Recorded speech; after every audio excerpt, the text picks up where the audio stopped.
What we have discovered is that numerous features of the Kuiper Belt, a field of icy debris beyond the orbit of Neptune, can be understood if the solar system possesses an additional ninth planet that resides well beyond the orbits of the known planets. When we looked at the outer solar system, we realized that while most of the very distant objects, these objects beyond Neptune, beyond Pluto, most of these objects, they all go around the sun and they're all sort of pointing off in all different directions. But the most distant objects all swing out in one direction in a very strange way that shouldn't happen. And we realized that the only way we could get them to all swing in one direction is if there is a massive planet also very distant in the solar system, keeping them in place while they all go around the sun.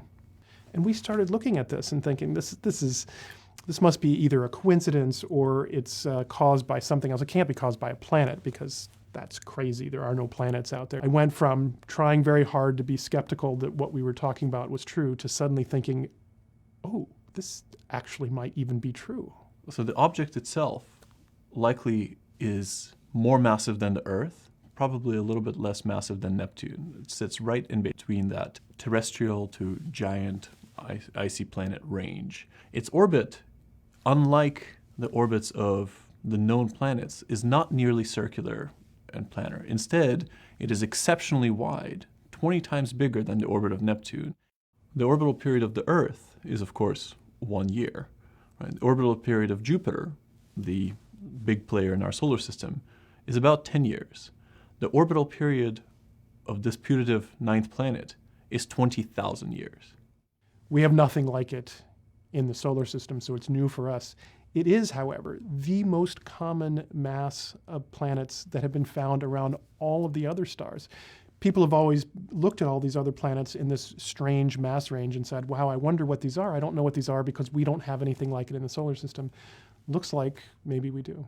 There are many telescopes on the Earth that actually have a chance of being able to find it. And I think that many people will be inspired to use their telescopes. I'm really hoping that as we announce this, people start a worldwide search to go find this ninth planet.